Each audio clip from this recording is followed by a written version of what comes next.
Empaka z'amasaza ga Buganda ze zimu ku mpaka ez'omupiira ogw'ebigere ezitegekebwa Obwakabaka era ez'omwaka guno zituuse ku luzannya olukulembera olw'akamalirizo. Omutendera guno gugenda kuzannyibwa ku Sande eno n'oluzannya olusooka era Kyaddondo egenda kuttunka ne Buddu ng'ate Kyaggwe egenda ku Bulonda ne Buweekula.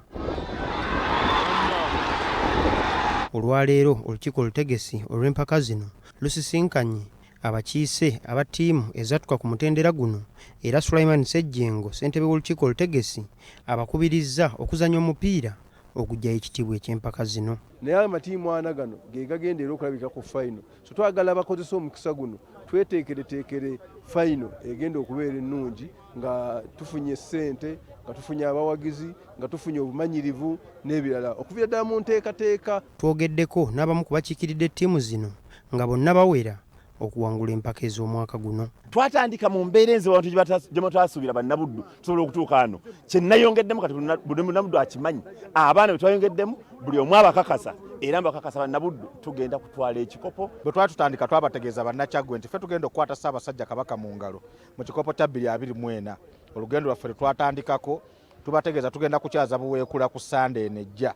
Mujje mwerabireko ng'abajulizi nga Kyaggwe eseeyeeyo okutuuka ku finals. Minisita w'abavubuka emizannyo n'ebitone Oweekitiibwa Robert Sserwanga agamba oluzannya olw'akamalirizo olw'empaka zino lugenda kuzannyibwa nga 2 omwezi ogujja.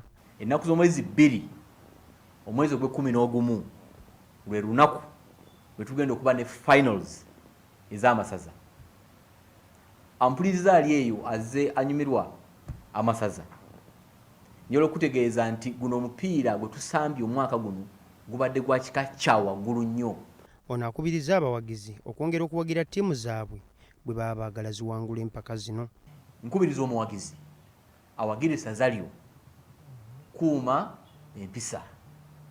Omuzannyi azannye empaka zino tugende mu maaso n'okukuuma empisa.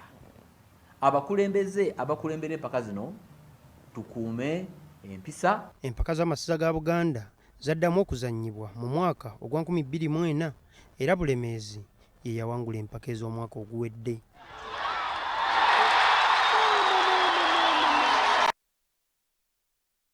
Mu by'emizannyo